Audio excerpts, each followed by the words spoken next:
దర్శి రాజకీయాల్లో కొత్త చర్చ మొదలైంది. ఆ నియోజకవర్గ టీడీపీ ఇన్ఛార్జికు ఐవీఆర్ కాల్స్ టెన్షన్ పట్టుకుందా? నిన్నటి వరకు నెలలో 4 రోజులు కూడా కనిపించిన నాయకత్వం ఇప్పుడు జెట్ స్పీడ్తో ప్రజల్లోకి వెళ్లడం వెనుక అసలు కారణమేంటి? జనసేనలో ఉన్న ఓ సీనియర్ నేత కోసం లైన్ క్లియర్ చేసే ప్రయత్నాలు జరుగుతున్నాయా? ఐవీఆర్ కాల్స్ వెనుక అసలు కథ ఏంటి? దర్శిలో రాజకీయ వేడి ఎందుకు పెరిగింది? Take a look. ప్రకాశం జిల్లా రాజకీయాల్లో కీలక నియోజకవర్గంగా గుర్తింపు పొందిన దర్శి 2024 ఎన్నికల్లో రాష్ట్ర వ్యాప్తంగా ఖరీదైన పోరుకు వేదికగా నిలిచింది. ఆ ఎన్నికల్లో నరసరావుపేటకు చెందిన వైద్యురాలు, మాజీ మంత్రి గొట్టిపాటి హనుమంతరావు వారసురాలు డాక్టర్ గొట్టిపాటి లక్ష్మి కూటమి అభ్యర్థిగా బరిలోకి దిగినా వైసీపీ అభ్యర్థి చేతిలో ఓటమి పాలయ్యారు. అయితే కూటమి ప్రభుత్వం అధికారంలోకి రావడంతో అధికారిక హోదా లేకపోయినా నియోజకవర్గ రాజకీయాల్లో గొట్టిపాటి లక్ష్మిదే ఆధిపత్యం కొనసాగుతోందనే చర్చ జరుగుతోంది.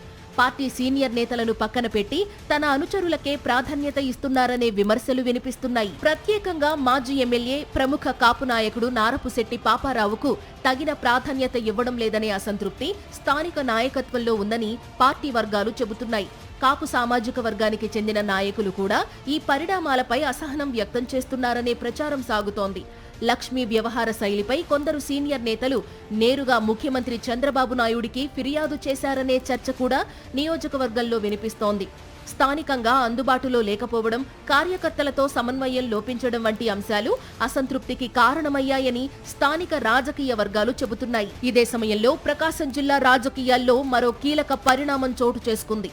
మాజీ మంత్రి బాలినేని శ్రీనివాసరెడ్డి జనసేనలో చేరిన తరువాత ఒంగోలు రాజకీయాల్లో విభేదాలు బహిర్గతమయ్యాయి. ఇటీవల బాలినేని నిర్వహించిన సభలో గందరగోళం చోటు చేసుకోవడంతో జనసేన అధినేత పవన్ కళ్యాణ్ జిల్లా కార్యవర్గాన్నే రద్దు చేశారు. అయితే ఈ పరిణామాల మధ్య పార్టీ అధిష్టానం దృష్టిలో బాలినేని ప్రభావం పెరిగిందనే ప్రచారం సాగుతోంది. ఒంగోలు రాజకీయాల నేపథ్యంలో ముఖ్యమంత్రి చంద్రబాబును కలిసిన బాలినేని ఇప్పుడు దర్శి రాజకీయాలపై కూడా దృష్టి పెట్టారనే టాక్ జిల్లా వ్యాప్తంగా హల్చల్ చేస్తోంది. ఈ ప్రచారానికి మరింత బలం చేకూర్చిన అంశమే ఐవీఆర్ కాల్స్ వ్యవహారం. టీడీపీ కేంద్ర కార్యాలయం పేరుతో దర్శి నియోజకవర్గ ప్రజలకు ఐవీఆర్ కాల్స్ వెళ్లాయని, అందులో గొట్టిపాటి లక్ష్మి పనితీరు, స్థానిక రాజకీయ పరిస్థితులు, అలాగే బాలినేని శ్రీనివాసరెడ్డి ప్రభావంపై అభిప్రాయాలు సేకరించారనే ప్రచారం జోరందుకుంది.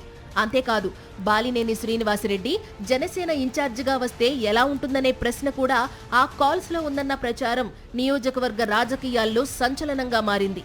ఇదే సమయంలో మరో ఆసక్తికర పరిణామం చోటు చేసుకుంది. నెలకు 4-5 సార్లు మాత్రమే నియోజకవర్గానికి వస్తారనే విమర్శలు ఎదుర్కొంటున్న గొట్టిపాటి లక్ష్మి ఇప్పుడు వారంలో 4 రోజులకు పైగా దర్శిలోనే పర్యటించడం ప్రారంభించారు.